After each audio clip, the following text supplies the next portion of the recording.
Donc on est aujourd'hui pour parler des inégalités. Donc je vais vous présenter brièvement les intervenants. Donc l'atelier pour lequel vous êtes présents, c'est Inégalité, une menace majeure pour l'écologie et la cohésion démocratique.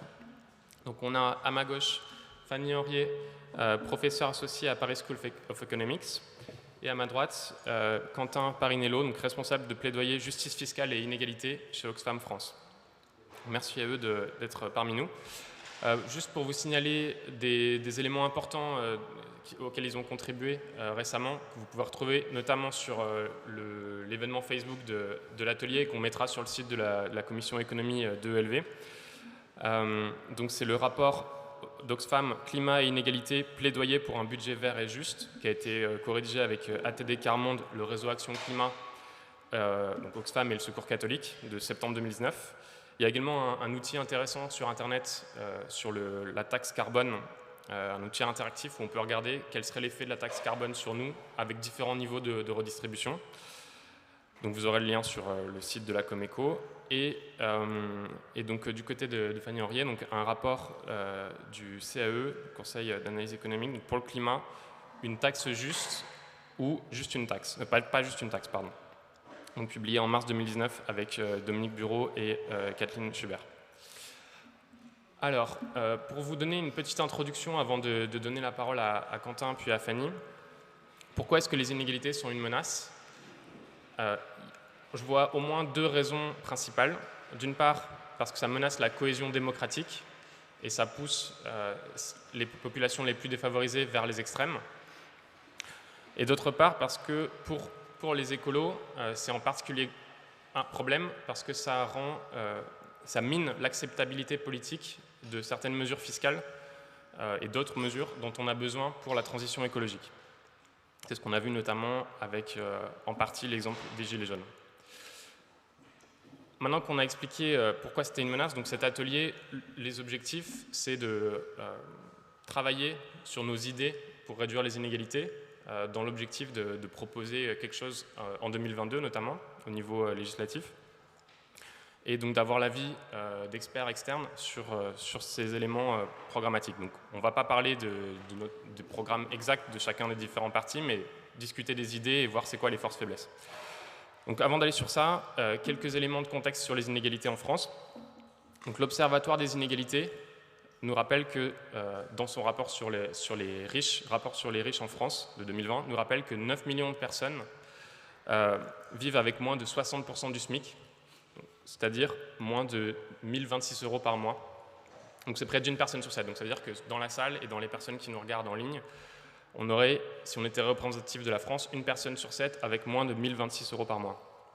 À l'opposé, on a 5 millions de Français qui sont riches, entre guillemets, c'est-à-dire qui gagnent 2 fois le salaire médian.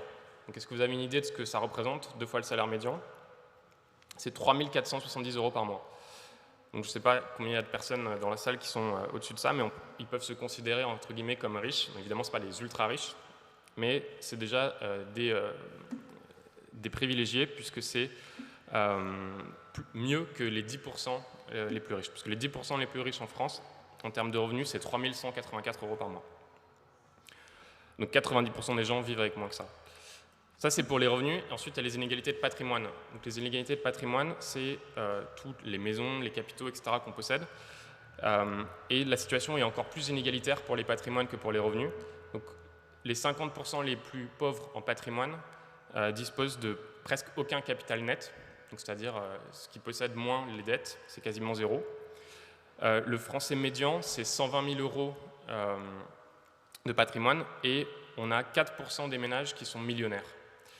Donc c'est-à-dire les millionnaires, c'est 8 fois le patrimoine médian des Français. Donc si on transposait ça en termes de revenus, ça voudrait dire que c'est des gens qui auraient des revenus de 14 500 € par mois, donc ce qui est quand même assez important. Mais donc là, c'est en termes de patrimoine, pas en termes de revenus. Et on a les 10% les plus riches en patrimoine en France qui disposent de l'ordre de 46%, selon les estimations à 55% des patrimoines totaux. Notre système fiscal actuel, il est assez efficace. Il permet de redistribuer pas mal et de réduire les inégalités primaires, donc les inégalités avant la redistribution. Mais il a été érodé, en particulier depuis les années 80, et donc les inégalités réaugmente après une baisse qui avait été marquée depuis la Seconde Guerre mondiale. Et donc sur longue période, on voit dans les chiffres que les inégalités recommencent à augmenter. Et par exemple, la part du revenu national qui va aux 10% les plus favorisés a augmenté de 3 points, en gros, en passant de 30% à 33%. Et on a la même chose pour les inégalités de patrimoine qui est passé de l'ordre de 50% à 55% d'après les chiffres notamment de Thomas Piketty et de la base de données mondiale sur les inégalités. Il n'y a pas de plafond. Si on a un système fiscal qui est brisé, où on n'a plus de progressivité, on peut atteindre des niveaux d'inégalité très élevés, comme ce qu'on observe dans certains pays comme la Russie. Pour finir sur le contexte, il y a un autre élément important, enfin il y a deux éléments importants je pense sur les inégalités, c'est les inégalités hommes-femmes, mais on va peut-être un peu moins en parler aujourd'hui, parce qu'on a un temps limité de 53 minutes, mais c'est un élément très important sur les inégalités. Et un autre élément, c'est l'éducation, puisqu'on a un peu une double peine. Les personnes qui viennent de milieux défavorisés ont moins d'investissement de la part de l'État sur leur éducation. Et en plus, après, ils ont moins de diplômes, et comme ils ont moins de diplômes, ils ont des revenus moins importants. Donc, pour vous donner quelques chiffres du Centre d'études et de recherche sur les qualifications, CEREQ, ils ont regardé les personnes de quartiers prioritaires de la politique de la ville, et ils ont vu que ces personnes-là, par rapport aux personnes qui ne sont pas de quartier prioritaire, ont tendance à faire des études plus courtes et moins prestigieuses. Donc il y a 30% d'entre eux qui ne poursuivent pas après le bac, contre 23% pour les autres de non-quartiers prioritaires. Et 34% qui poursuivent n'arrivent pas à être diplômés dans les études supérieures, versus 20%, 34% versus 20%. Et il y a deux chiffres de Thomas Piketty dans son livre Capital et idéologie qui montrent que l'investissement éducatif pour les personnes qui font une éducation courte, donc juste le bac, c'est de l'ordre de 60 000 € dépensés pour leur éducation, alors que des personnes qui font des études longues et plus prestigieuses en passant par des classes prépa où on a plus de dépenses, c'est de l'ordre de 300 000 €. Donc un coefficient 5 entre les deux, et régulièrement un coefficient 3 entre les études courtes et les études plus longues. Voilà. Donc je vais pas être plus long. Je donne la parole à Quentin d'Oxfam pour nous parler des questions d'inégalité. Merci beaucoup. Bonjour à toutes et à tous et merci pour l'invitation. Avant de vous faire un petit panorama sur les inégalités mondiales, je voudrais rebondir sur ce que Joshua disait avant, sur le caractère multidimensionnel des inégalités. C'est-à-dire qu'aujourd'hui, lorsqu'on parle des inégalités, on a tendance généralement à parler d'inégalités de richesse, d'inégalités de revenus, c'est-à-dire ce qu'on gagne, ou d'inégalités de patrimoine, ce que l'on possède. Mais les inégalités, c'est beaucoup plus que ça, c'est multidimensionnel. Les inégalités, c'est les moyens de subsistance. À travers le monde aujourd'hui, on a 820 millions de personnes qui sont en insécurité alimentaire. Les inégalités, c'est la santé. On l'a vu avec la crise, on a eu beaucoup de débats autour du nombre de respirateurs, par exemple, qu'on avait en France. Au Sierra Leone, avant la crise, il y avait 1 respirateur. Les inégalités, c'est également sur la question du mode de vie. On avait publié un rapport Oxfam en 2015 qui montrait qu'il y avait 10% de la population mondiale qui était responsable de 50% des émissions à travers le monde, et que 50% de la population mondiale, à contrario, était responsable de 10% des émissions de CO2. Donc, si on veut s'attaquer aux inégalités, il faut s'attaquer à l'ensemble de ces facteurs. Et c'est pour ça que lorsqu'on parle d'inégalité, parler de la distribution des richesses, c'est suffisant, c'est nécessaire, mais ce n'est pas suffisant. Il faut s'attaquer à l'ensemble de ces facteurs. Et évidemment, pour s'attaquer à l'ensemble de ces facteurs, il faut parler de la distribution des richesses, puisque pour garantir un droit à la santé, un droit à l'alimentation, un droit à un environnement sain, il faut des moyens. Et il faut distribuer ces moyens selon les besoins des uns et des autres. Voilà, donc parenthèse terminée, mais c'est vraiment pour avoir un chapeau narratif sur, lorsqu'on parle des inégalités, s'attaquer à l'ensemble des facteurs et l'ensemble des dimensions des inégalités. Sur les grandes tendances des inégalités dans le monde, je pense que la leçon est connue. On a des inégalités entre pays qui diminuent depuis une quarantaine d'années, depuis une cinquantaine d'années, du fait notamment de l'émergence de la classe moyenne dans des grands pays émergents comme la Chine et l'Inde. Et à contrario, on a des inégalités à l'intérieur des pays qui augmentent dans toutes les zones géographiques, à l'exception de l'Afrique subsaharienne. On parlait des travaux de Thomas Piketty. Si vous vous intéressez notamment aux travaux de son laboratoire sur les inégalités mondiales, c'est ceux qui ont les séries de données les plus longues en termes d'inégalités, qui remontent notamment aux années 80. Depuis les années 80, on parle en termes de revenus, les 1% les plus riches ont capté 27% des fruits de la croissance, 1% de la population. Les 50% les plus pauvres ont capté 12% des fruits de la croissance. Évidemment, c'est un panorama global, ça évolue à différentes vitesses selon les zones géographiques. Pourquoi ça évolue à différentes vitesses? Et si vous devez retenir simplement un élément de mon intervention, c'est ça, c'est que l'évolution des inégalités, ce n'est pas un phénomène naturel.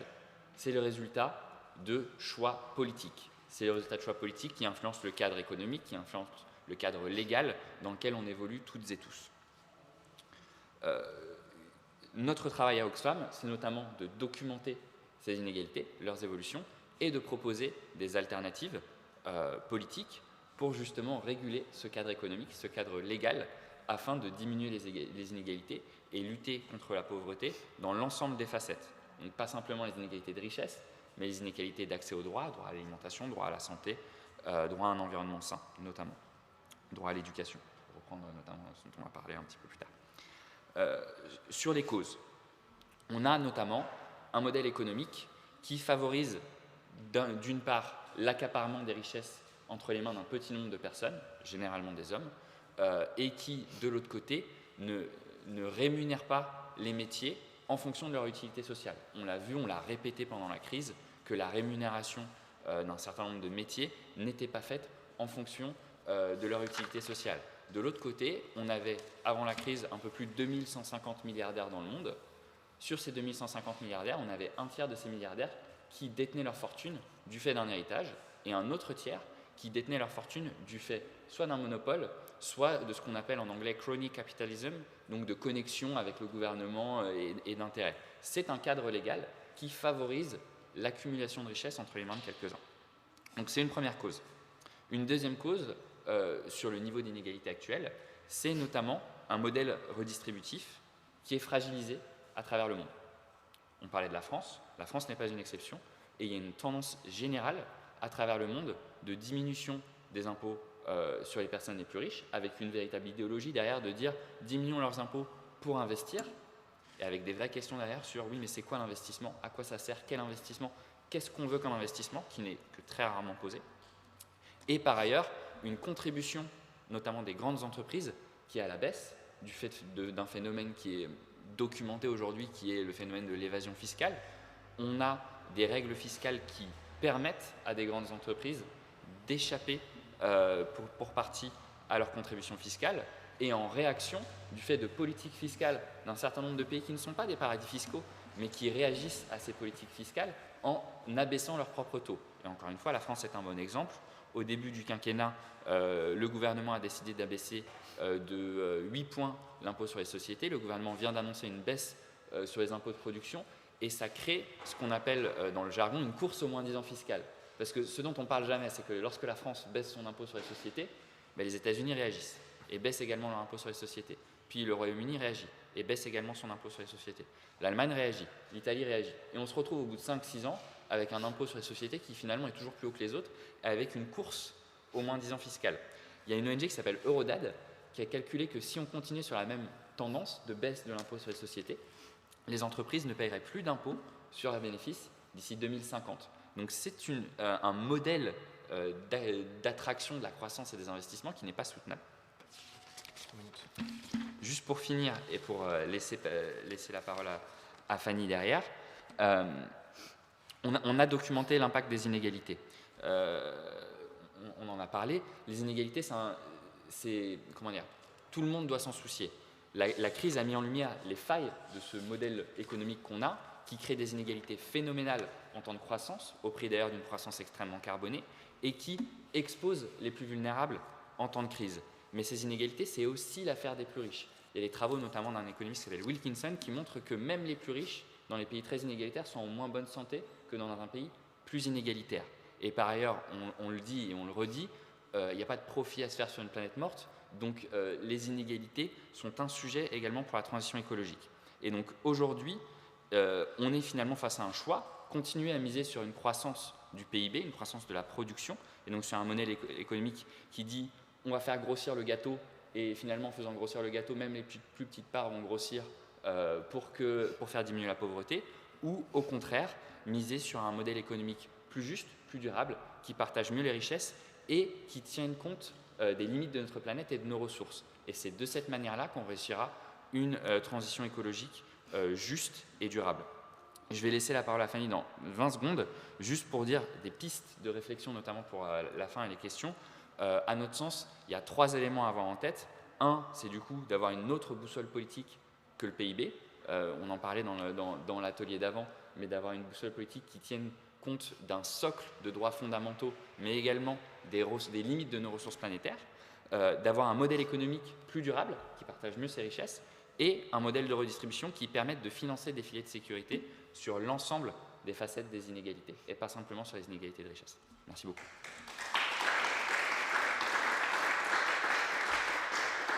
Merci Quentin. Donc on va ensuite passer à Fanny pour à peu près 10 minutes et ensuite on aura une séquence où on discutera certaines des idées pour réduire les inégalités et on prendra quelques questions dans le public à ce moment-là. Donc les niveaux d'inégalité actuels et l'absence de progression, de réduction des inégalités, donc l'absence d'amélioration des conditions pour les plus pauvres, ça a créé une certaine défiance vis-à-vis d'une partie de la population vis-à-vis du système fiscal. Et ça a également réduit le consentement à payer pour un impôt, même s'il reste encore assez élevé en France par rapport à d'autres pays. Et donc, comme je le disais en introduction, c'est un problème qui est en particulier important pour la transition écologique, parce que la fiscalité, c'est un outil qui peut être assez efficace pour amener cette transition écologique. Donc, c'est notamment le cas pour la taxe carbone.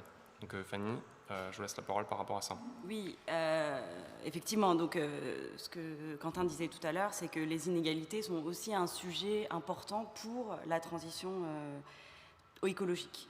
En fait, si on regarde par exemple en France, donc les plus riches consomment plus d'énergie, et en particulier plus d'énergie carbonée, mais si on regarde en proportion de leurs revenus, ils dépensent moins, une part plus petite de leurs revenus en énergie. Et donc ce que ça veut dire, c'est que si on veut mettre en place une politique environnementale qui conduit à renchérir le prix de l'énergie, et donc notamment des énergies carbonées, et ben ça va peser de manière plus importante dans le budget des ménages les plus modestes que dans le budget des ménages les plus riches. Et donc évidemment ça pose un problème de justice sociale. Et c'est un petit peu ce qu'on a vu comme point de départ du mouvement des Gilets jaunes. Donc on avait une augmentation de la contribution climat-énergie qui est en gros une taxe sur le carbone. Et elle est vraiment apparue comme injuste, notamment du fait qu'elle pesait de manière plus importante dans le budget des plus modestes par rapport aux plus riches. Donc il y avait cette question de l'inégalité à travers les revenus, les déciles de revenus, mais aussi d'inégalité territoriale. Donc même à revenu donné, les gens consomment plus ou moins évidemment d'énergie. Donc c'est un vrai problème parce que en fait, le fait de renchérir les énergies fossiles, c'est un levier très puissant de la transition écologique. Parce que ça modifie non seulement l'usage qu'on peut faire de ces énergies, mais aussi le choix des équipements. Donc si on a à acheter une voiture, on va acheter une voiture qui pollue moins. Si on a à choisir un mode de chauffage, c'est la même chose. Et puis en plus, ça donne quand même une sorte de business model aux projets verts, aux entreprises qui voudraient innover pour réduire les émissions. Et donc, c'est dommage de se priver de cet instrument-là. Et donc, ce qu'on peut faire, alors c'est soit on abandonne l'idée de renchérir les énergies carbonées, donc ça on peut le faire, mais alors ça veut dire qu'on va avoir besoin de mettre en place d'autres instruments économiques pour réduire les émissions. Et en fait, si on y regarde de plus près, les autres instruments économiques, souvent, ils posent le même problème face aux inégalités. Donc, par exemple, si on prend les normes automobiles, les normes d'émissions automobiles, donc il y a une étude qui a été faite récemment alors qui est sur les États-Unis, mais c'est pareil en Europe certainement. Donc aux États-Unis, la manière dont ça fonctionne, c'est que les constructeurs doivent respecter un certain nombre de grammes de CO2 par kilomètre dans leur vente moyenne. Donc il faut qu'en moyenne, les voitures qu'ils vendent émettent soient sous un certain seuil. Mais comme c'est en moyenne, ça veut dire qu'ils peuvent vendre des voitures quand même un peu plus polluantes et d'autres moins polluantes. Et donc ce qui se passe pour atteindre leur seuil, pour respecter ce seuil-là, ce qu'ils ont fait, c'est qu'ils ont rendu un peu plus cher les voitures plus polluantes et un peu moins cher celles qui étaient moins polluantes pour finalement que la demande se dirige plutôt vers les voitures un peu moins polluantes. Mais manque de chance, évidemment, qui sont les gens qui achètent les voitures qui sont quand même un peu plus polluantes, mais qui sont moins chères, et bien c'est les ménages les plus modestes. Donc le résultat de cette réforme-là, par exemple aux États-Unis, même si ça se voit un peu moins parce que c'est une taxe, et ça n'est pas parce que c'est pas une taxe justement, c'est que les ménages les plus modestes ont dû acheter des voitures un peu plus chères, et puis les ménages les plus riches des voitures un peu moins chères. Et ça se retrouve en fait pour de nombreuses mesures en fait, auxquelles on peut penser. Donc il faut toujours regarder à l'aspect distributif des réformes qu'on veut mettre en place pour l'environnement. Donc il y a une autre solution, c'est de quand même donner un prix au carbone, parce que ça marche bien, mais de coupler ça avec une redistribution vers les ménages les moins riches. Parce que si vous mettez en place un prix du carbone et qu'à côté de ça, vous faites en sorte de mettre un transfert vers les ménages les plus modestes, et ben, le prix relatif des énergies fossiles, il est quand même élevé, il est quand même plus élevé que celui des autres biens, donc ça va quand même orienter les choix d'investissement et puis l'usage des équipements. Mais il n'y aura pas l'effet d'appauvrissement en fait, des ménages les plus pauvres. Donc ça, c'est une solution qui est assez simple et assez logique. Et donc notamment dans la note du CAE dont Joshua a parlé tout à l'heure, on a montré que si on met en place par exemple une taxe carbone et qu'ensuite on redistribue les revenus de cette taxe carbone en fonction du revenu des gens, donc on redistribue plus aux ménages les plus pauvres et moins aux ménages les plus aisés, et ben dans ce cas-là, en fait, on arrive à faire en sorte que dans les 5 ou 6 premiers déciles de revenus, c'est-à-dire dans les 50 à 60% des ménages les plus pauvres, les gens ne soient pas perdants de la réforme. S'ils font le bilan de ce qu'ils gagnent et de ce qu'ils perdent, finalement, ils sont plutôt gagnants parmi les ménages les plus modestes. Donc ce que ça veut dire, c'est qu'il y a quand même possibilité de mettre en place des instruments qui permettent de faciliter la transition écologique sans aggraver les inégalités, ce qui n'est quand même pas ce qu'on veut. Alors le problème de ça, c'est que de cette histoire de redistribuer les revenus, par exemple, d'une taxe carbone, c'est que ça demande d'avoir quand même une certaine confiance dans l'État et dans les institutions pour que effectivement cette redistribution ait lieu. Et ce qu'on a observé, donc on a fait une enquête après cette note du CAE, c'est que quand on propose ce genre de réforme, les gens n'y croient pas parce qu'en fait, ils n'ont pas vraiment confiance dans cette redistribution. Et de fait, les pays dans lesquels on a observé comme ça la mise en place d'un prix du carbone couplé à une redistribution ou à une modification du système fiscal dans son ensemble pour atténuer le problème des inégalités liées à la mise en place d'un prix du carbone, ce sont des pays dans lesquels la confiance dans les institutions est très importante. Donc ça a été fait en fait en Suisse, en Colombie-Britannique. À chaque fois, ça a été fait dans une réforme fiscale plus vaste en fait. Okay. Donc voilà. On reste avec plusieurs solutions. Donc, il faut, dans tous les cas, il faut redistribuer en faveur des ménages les plus modestes si on met des politiques qui les atteignent particulièrement. Et puis, il faut essayer de faire en sorte que le système de redistribution soit suffisamment crédible pour que l'ensemble de la population fasse confiance à ce système-là. Voilà. Sur les autres instruments, si on n'arrive pas à mettre en place une taxe carbone, c'est pareil. Il faut absolument faire en sorte de bien faire attention aux impacts distributifs des politiques en faveur de l'environnement qu'on met en place. Parce que, donc c'était l'exemple pour les voitures, et en fait pour les bâtiments, on observe le même genre de problème, c'est-à-dire que, donc aux États-Unis toujours, parce que c'est là qu'il y a les données les plus précises, les normes en Californie par exemple, les normes sur l'efficacité énergétique des bâtiments qui ont été mises en place, ont conduit in fine à ce que les ménages les plus modestes habitent dans des logements plus petits et a eu peu d'impact sur les ménages les plus aisés, parce qu'en fait, ça renchérit le prix des logements. Voilà, donc que ce soit taxe ou autre instrument, il faut veiller non seulement à l'efficacité de la mesure, est-ce que ça réduit bien les émissions, est-ce que ça marche, mais aussi aux problèmes distributifs posés par l'instrument en question. Super, merci beaucoup.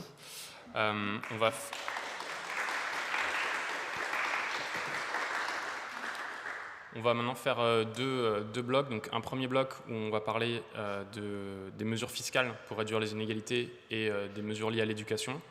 Donc, je vais proposer 4 mesures et on va avoir la réaction des deux intervenants. Et ensuite, un deuxième bloc où on va parler de mesures qui ont des co-bénéfices pour l'environnement et la réduction des inégalités. Et on vous donnera également la parole. Et après, on fera un dernier tour avec les intervenants. Alors, sur la question des mesures fiscales, on s'est concentré sur 2 aspects, mais donc n'hésitez pas à nous parler d'autres éléments fiscaux pour réduire les inégalités. Donc les deux, c'est l'impôt sur les revenus et l'impôt sur le patrimoine. Donc sur l'impôt sur les revenus,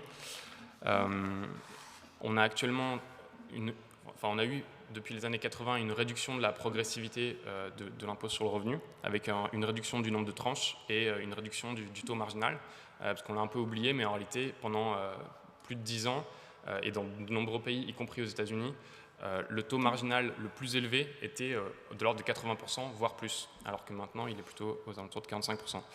Donc, une idée assez évidente, ce serait de rétablir plus de tranches d'impôt sur le revenu pour avoir une progressivité plus importante et plus fractionnée, plus progressive, et de remonter le niveau du taux marginal pour les revenus les plus élevés autour de 80%, par exemple au-delà de 20 SMIC. Donc si on touche plus de 20 SMIC, c'est-à-dire de l'ordre de 30 800 euros, donc c'est quand même très, très élevé par mois, 30 800 euros par mois, on aurait un taux marginal de 80%. Sur la question de l'impôt sur les patrimoines, donc sur l'immobilier, les capitaux détenus, les entreprises détenues, etc. On avait l'impôt sur la fortune, on a maintenant un impôt qui est uniquement sur l'immobilier, qui est faiblement progressif. Donc, que pensez-vous de l'idée de mettre en place un impôt réellement progressif avec des taux qui augmentent beaucoup plus fortement sur l'ensemble du patrimoine, l'ensemble de la propriété, avec par exemple une première tranche jusqu'à 100 000 euros de patrimoine net. Donc si on vient d'acheter une maison mais qu'on a une dette très élevée, on ne va pas payer cet impôt-là parce que notre patrimoine net se rapproche de zéro. Par contre, une fois qu'on a remboursé nos dettes, etc., donc là on aura un patrimoine net non nul. Et cet impôt sur le patrimoine pourrait par exemple monter à quelques pourcents pour les patrimoines très élevés, notamment de plus de 2 milliards d'euros. Maintenant, sur les questions de l'éducation, comme je le disais en introduction, on a des inégalités assez élevées d'investissement de l'État sur les étudiants. Et donc, que pensez-vous d'une part, une idée un peu folle peut-être, qui a été proposée notamment par Thomas Piketty dans son livre Capital et idéologie, d'avoir d'une certaine manière un investissement équivalent sur les différents étudiants. Donc, c'est-à-dire que si on fait des études courtes, si on s'arrête au bac, et qu'on a l'État investit sur nous de l'ordre de 60 000 euros, on aurait, sous une forme ou sous une autre, 140 000 euros par exemple, pour soit continuer des études dans le futur, soit pouvoir faire de la formation, enfin reprendre des études, soit faire de la formation continue dans le futur, soit éventuellement une partie qui arrive directement sur notre compte en banque à un certain moment de notre vie. Et donc ça permettrait également d'augmenter les dépenses dans l'éducation qui ont stagné ces dernières années pour faire face aux défis de la transition écologique, mais également au fait que maintenant on est sur un âge où tout le monde, une grande majorité des gens font des études tertiaires. Et l'autre point sur l'éducation, ce serait d'affecter prioritairement les moyens financiers et de manière réelle et vérifiable pour les écoles primaires, collèges et lycées les plus défavorisés, notamment en s'assurant que les enseignants les plus qualifiés ne soient pas que dans les écoles prépa, qui fait que de fait il y a une dépense plus élevée pour ces étudiants en classe prépa, mais que les enseignants les plus expérimentés soient également sur ces zones défavorisées. Alors, je vous laisse réagir peut-être en commençant par Fanny, puis ensuite Quentin, et donc après on prendra une deuxième séquence. Donc si vous avez des questions, commencez à y réfléchir. Oui, donc effectivement sur rendre plus progressif l'impôt sur le revenu et surtout instaurer un impôt sur le patrimoine, très clairement, ça irait vraiment en faveur d'une réduction des inégalités. Et c'est vrai qu'on a vu une augmentation des inégalités de patrimoine dans les années récentes. Et que l'impôt sur le revenu était beaucoup plus progressif avant, surtout par exemple dans un pays comme les États-Unis où vraiment il était très très progressif et puis on a enlevé les dernières tranches. Sur l'éducation, là aussi c'est vrai qu'il y a un investissement qui est très différent, qui est beaucoup plus important pour en fait ceux qui se trouvent être les plus riches, parce que ce sont eux qui font des études longues.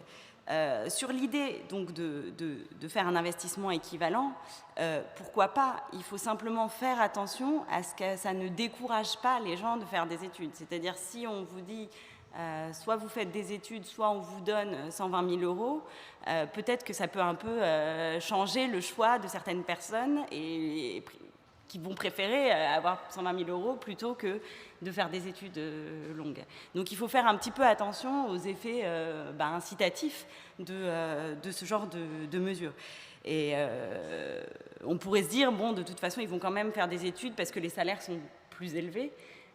Mais donc comment ça se combine avec une progressivité plus importante de l'impôt sur le revenu?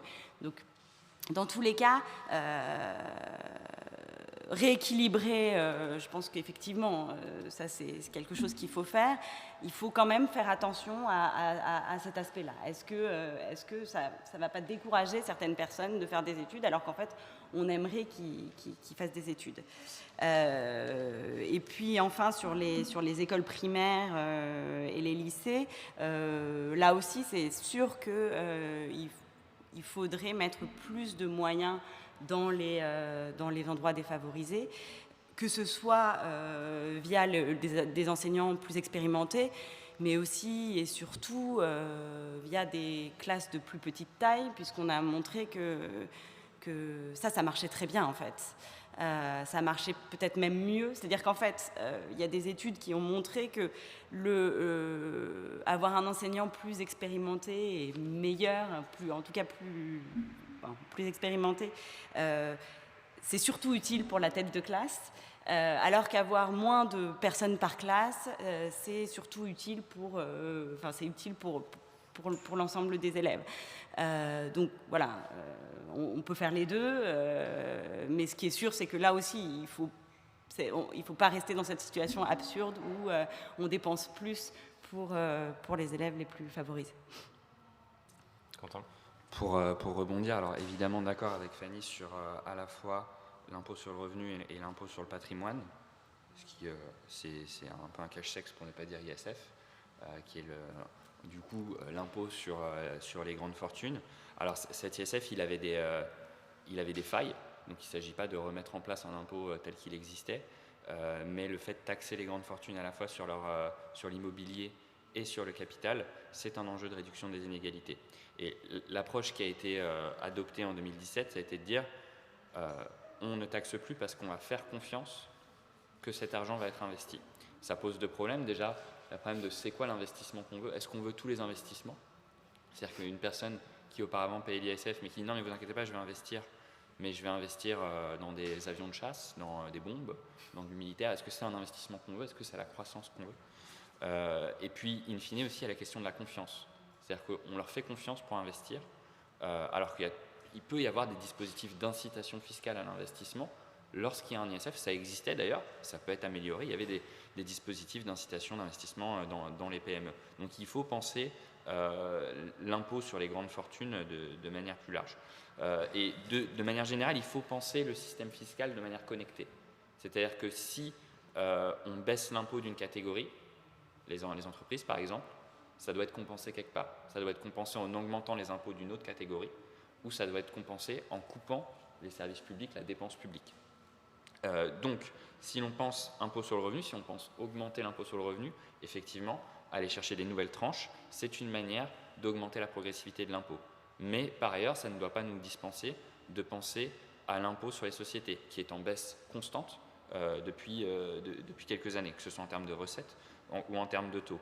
L'impôt sur les sociétés, ça pose également la question de la lutte contre l'évasion fiscale, parce que ce n'est pas simplement parce qu'on a un système et un taux d'imposition élevé que les entreprises payent là où elles ont leur activité économique réelle. Donc finalement, c'est l'ensemble des éléments. Et par ailleurs, si on vous demande quel est l'impôt qui a le plus augmenté sur ces 20 dernières années, ce n'est pas l'impôt sur le revenu, ce n'est pas l'ISF, c'est la CSG. C'est la CSG qui est un impôt régressif, puisqu'il y a très peu de taux, et qui finalement fait qu'une personne très riche ou une personne modeste risque de payer des taux relativement similaires. Donc, penser le système fiscal dans sa globalité. Sur les éléments d'éducation, je ne suis pas spécialiste de la question, donc je n'ai pas la prétention d'aller dans les détails. Un élément néanmoins qui me frappe, et notamment par rapport à la discussion et les éléments que mentionnait Fanny avant, c'est la question de redevabilité. Il y a une question de confiance dans les institutions, et si on met en place des grandes réformes fiscales et des grandes réformes de dépenses, il va falloir un système de redevabilité auprès du public pour expliquer pourquoi on dépense, comment on dépense, quel est le suivi et quel est le rôle des citoyens pour s'emparer du dispositif. Voilà. Parfait, merci. Quentin, aussi, quand on avait préparé l'atelier, tu avais souligné un point important que tu as un peu mentionné ici, c'est que si on diminue, si on augmente l'impôt sur les individus, en fait, c'est connecté à l'impôt sur les sociétés dans le sens que tu as expliqué. Donc, si l'impôt sur les sociétés baisse, ça veut dire que en fait, les impôts sur les individus vont augmenter parce que les dépenses de l'État vont rester constantes. Mais inversement, si l'impôt sur les individus augmente, potentiellement les individus les plus fortunés vont parquer leur argent dans des entreprises via des dividendes, etc. Donc effectivement, les deux sont interconnectés. Il faut bien qu'on garde ça en tête pour ne pas créer des incitations à mettre son argent soit dans les entreprises, soit directement sur soi-même. Alors, on arrive sur la dernière séquence. Donc, on va parler de quelques idées de mesures qui ont des co-bénéfices entre la réduction des inégalités et l'environnement. Et puis ensuite, on va vous donner la parole. Donc, on avait 2 idées qu'on souhaitait vous soumettre. La première, c'est concernant l'efficacité énergétique. De se dire si, et donc je remercie notamment nos copains de Génération.S qui ont contribué à ces réflexions, si on met en place une obligation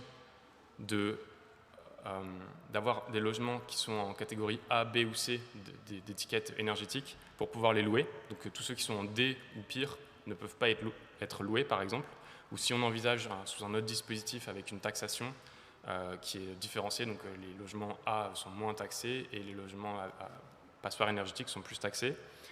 On peut espérer peut-être que les propriétaires fassent des travaux de rénovation énergétique et que ça bénéficie aux locataires qui généralement sont moins aisés que les propriétaires et donc que ça permette de réduire les dépenses énergétiques des locataires. Donc ça pourrait avoir un avantage pour l'environnement en termes de réduction d'émissions de gaz à effet de serre et de réduction des inégalités avec un gain pour les locataires plus défavorisés. Une autre idée, ce serait de remettre en place ou renforcer les contrats aidés et de les focaliser sur les métiers de la transition écologique. et donc de dire qu'il y a une subvention de l'État pour les bas salaires sur les métiers de la transition écologique, ce qui pourrait aussi peut-être avoir un effet de réduction des inégalités. Théo, je propose qu'on prenne, donc ça c'est les deux idées que nous on a, mais donc je vous propose qu'on prenne des questions maintenant, donc si possible des femmes et si possible des gens plus jeunes pour changer d'habitude. On va prendre peut-être 2 à 4 questions et puis ensuite on fera intervenir. Oui, je ne suis pas une femme, mais j'ai 20 ans. Voilà. Par rapport, j'ai entendu que pour 2022, il y avait des idées. Et dans les 2 intervenants, j'ai 3 propositions. Je vais savoir laquelle vous retiendriez dans un programme. 1, vous n'en avez pas parlé, le revenu universel de base significatif. Deuxièmement, la redéfinition de la composition des conseils d'administration des entreprises avec beaucoup plus d'organisations syndicales dans la parité. Et troisièmement, une réduction du travail significatif dans les industries polluantes avec, pas seulement une réduction du temps de travail, un programme de formation professionnelle avec, je dirais, les nouveaux métiers de la transition. Merci. Ok, deuxième question.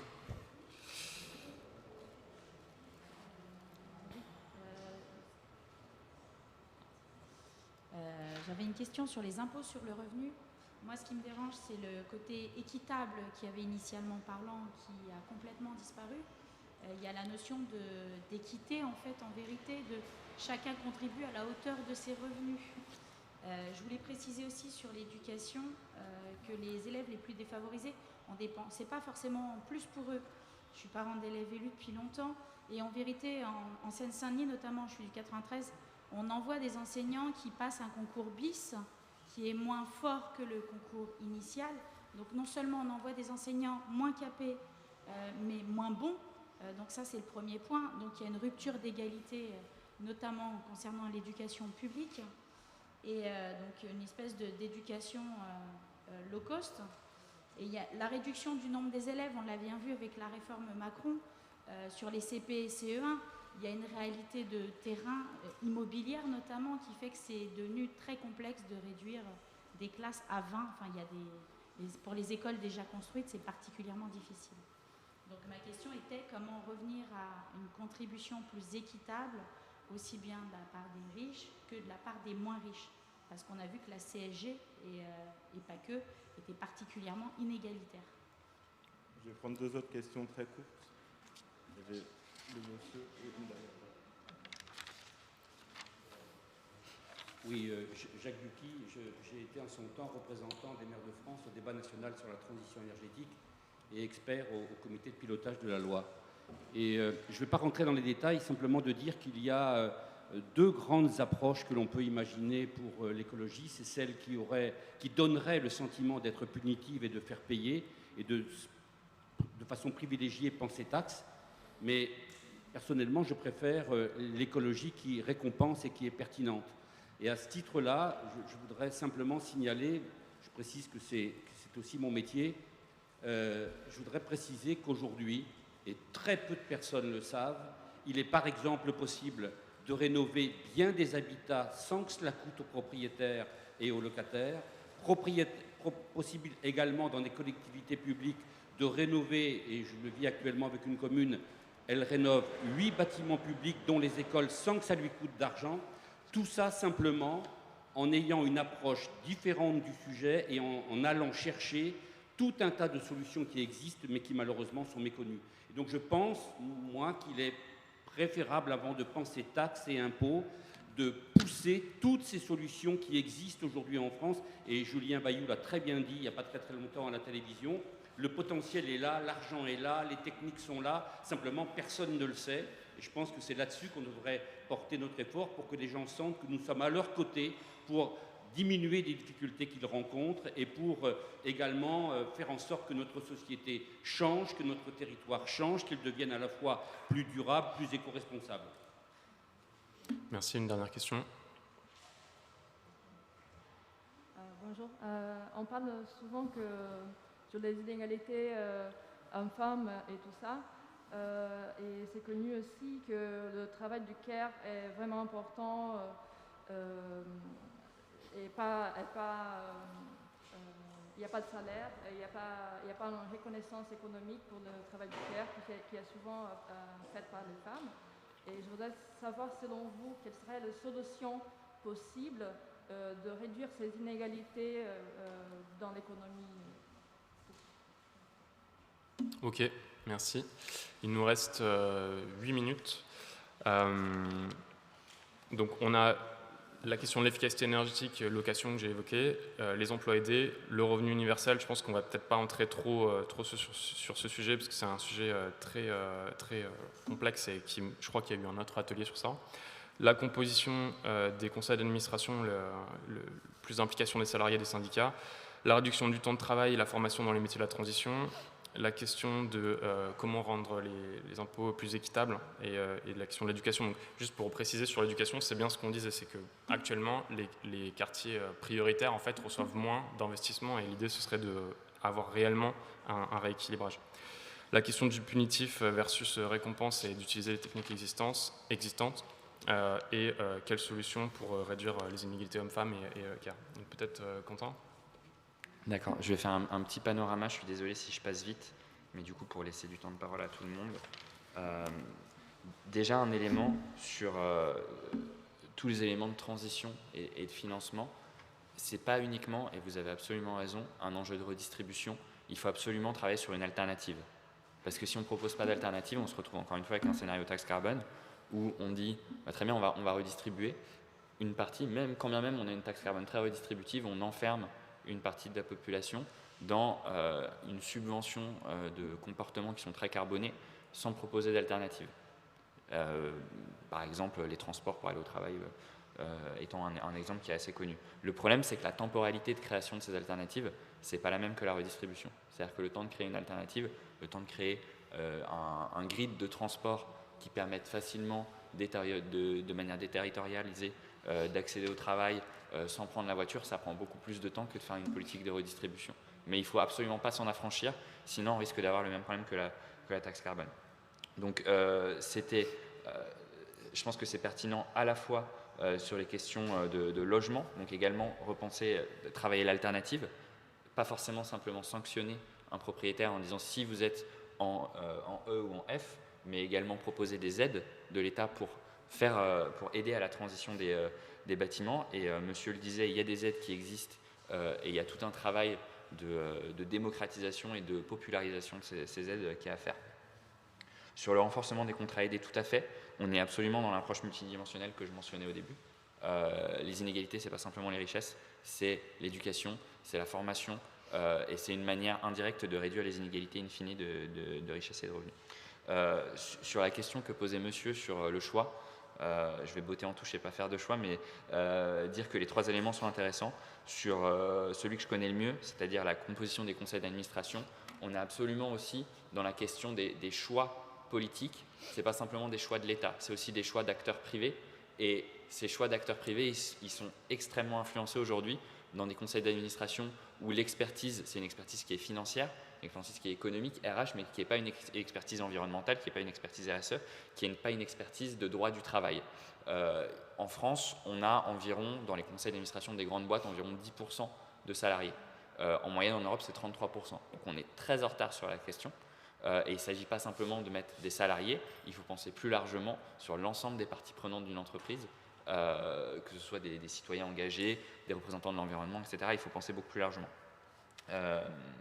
Pour aller très très vite du coup sur qu'est-ce que j'avais d'autre ici, sur l'équité, oui vous avez absolument raison, on ne peut pas simplement penser l'équité en diminuant l'impôt sur le revenu, c'est pour ça que je parlais de penser de l'ensemble du système fiscal, et quand on baisse l'impôt sur le revenu en réponse à la crise des Gilets jaunes, mais que dans le cadre du plan de relance on annonce qu'on va prolonger un impôt qui est peut-être un peu invisible, qui s'appelle la CRDS, mais qu'on va le prolonger de 40 ans, parce qu'il faut savoir payer la crise, c'est un choix politique, et c'est un choix politique qui amène à un système plus régressif.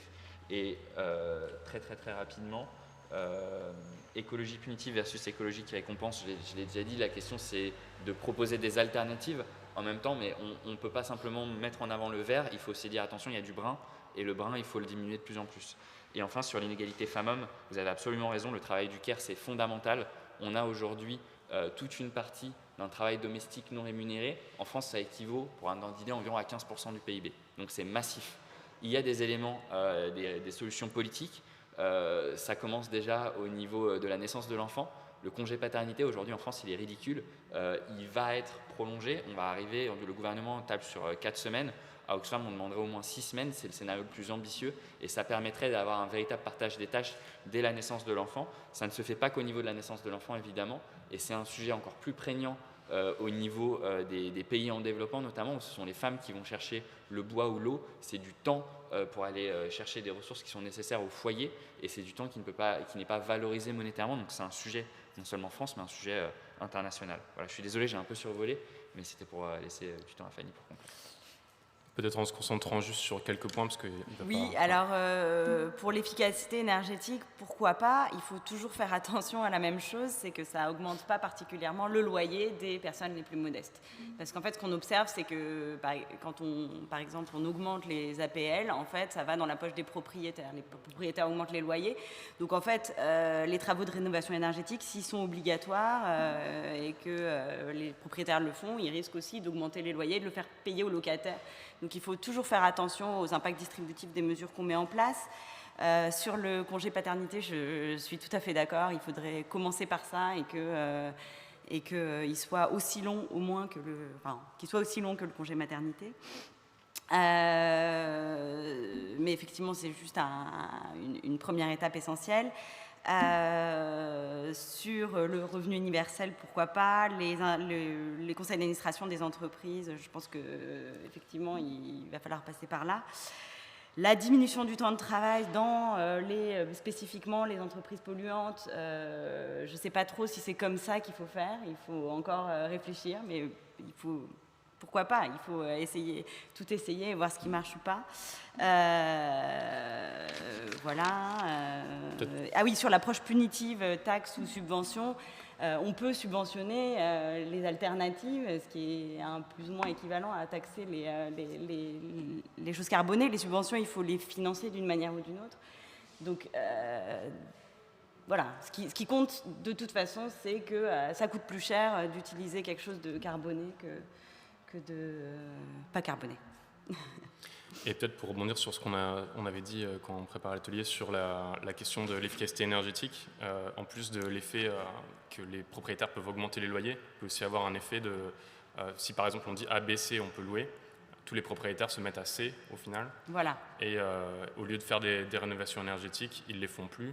Et au lieu d'aller vers A, ils restent sur du C. Exactement, c'est ce qu'on a observé avec des normes sur les voitures, où quand on met une régulation, tout le monde se masse au niveau de la régulation et ça peut augmenter en fait les émissions moyennes, par exemple.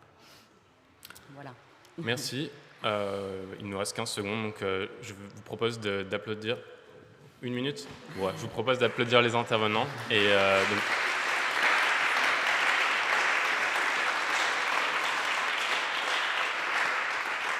merci à tous. Donc j'espère que les inégalités vont devenir un axe majeur et on va continuer à travailler sur ça. Si vous voulez parler avec les intervenants, donc merci de le faire plutôt à l'extérieur parce qu'il faut qu'on libère l'atelier.